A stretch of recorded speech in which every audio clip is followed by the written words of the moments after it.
Jeshi la polisi mkoa wa Dodoma limefanikiwa kuwakamata watuhumiwa 103 wa makosa mbalimbali ikiwemo wizi, uvunjaji, ubakaji, ulawiti pamoja na kufanikiwa kuokoa mali zilizoibiwa. Kwa mujibu wa kamanda wa jeshi la polisi mkoa wa Dodoma, Sakap George Katabazi, ni kwamba jeshi hilo pia limekamata dawa za kulevya aina ya bangi kilo 25, pikipiki 7 zilizokuwa zikitumiwa kwenye matukio ya uhalifu pamoja na mifuko ya saruji 25.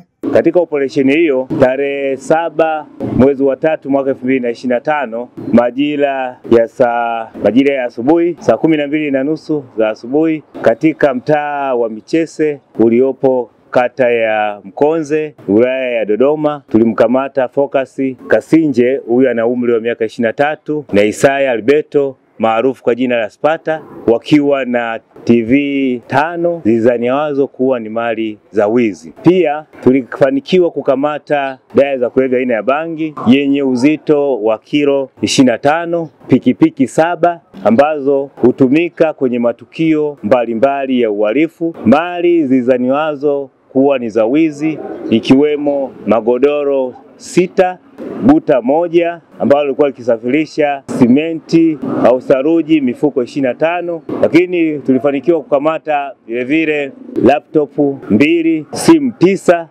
pamoja na vifaa vya kutendea uhalifu ambavyo ni nyundo, bisibisi, visu, mashine ya kukata vioo vya madirisha na milango aluminium pamoja na mkasi wa kukata bati. Operesheni au msako na doria hii ni endelevu na jumla ya watuhumiwa 32 wamefikishwa mahakamani, na nitoe wito kwa wananchi wa mkoa wa Dodoma na wa Tanzania kwa ujumla waache kujihusisha na vitendo vyovyote vya uhalifu. Jeshi la polisi mkoa wa Dodoma tutakuwa wakali kuhakikisha wahalifu wote wanaojihusisha na vitendo vya uhalifu tunawatia nguvuni na hatua stahiki za haraka na za kisheria zinachukuliwa.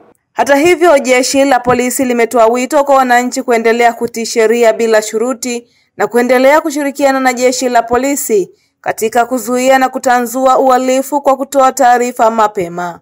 Hizi ni jitihada mbalimbali ambazo zimekuwa zikifanywa na jeshi la polisi mkoa wa Dodoma katika kukabiliana na masuala mazima ya uhalifu ikiwemo unyang'anyi kwa kutumia silaha. Jack Masawe, TMC News, Dodoma.